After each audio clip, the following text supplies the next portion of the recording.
Différent dans une autre dimension, cette création épopée, sorte de comédie musicale, ne passe pas inaperçue sur la scène du XXe théâtre. Cela s'appelle La Nuit d'Elliot Fall.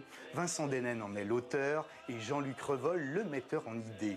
Si l'univers et la fantaisie à la Tim Burton vous captivent et vous fascinent, eh bien croyez-moi, vous n'allez pas être déçus. Qu'est-ce qu'il y a là-dedans? Je dois bien t'avouer que je n'en sais rien du tout. C'est fabriqué au Vatican par des Chinois. C'était le bon vieux temps, on se prenait pour Dieu, on n'avait pas 20 ans. Pars et ramène-moi Elliot Fall.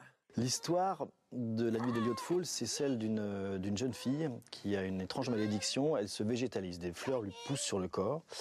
Et pour la sauver, on doit trouver l'élu, celui qui va pouvoir lui donner le baiser fatidique avant le lever du soleil. Oh, vous avez de grandes mains, monsieur Fall.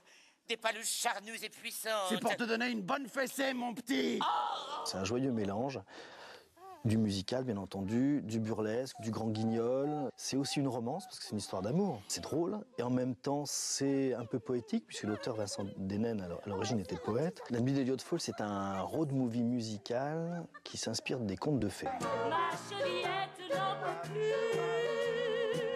Ma bobinette va exploser. Tout ça est vraiment dégueulasse. Si on a gardé une part d'enfance et une part d'émerveillement et une part d'ouverture, c'est un spectacle dans lequel on entre de plein pied.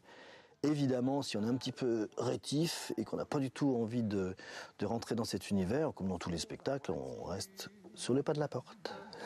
Kilos seulement, et je lui ferai voir, moi. D'accord! Vous l'aurez vite compris, il n'y a pas de parallèle entre ces deux histoires fantastiques. Mais en revanche, beaucoup d'imagination, de recherche et de travail collectif. Autant pour ce fantastique 20 milieux sous les mers que cette hallucinante Nuit d'Elliot Fall. Voilà deux belles réussites scéniques qui ne feront peut-être pas la une de vos journaux, c'est vrai, en ce début janvier, mais en tout cas qui méritent réellement d'aller les applaudir avec beaucoup d'énergie. Bon spectacle à tous et à très bientôt.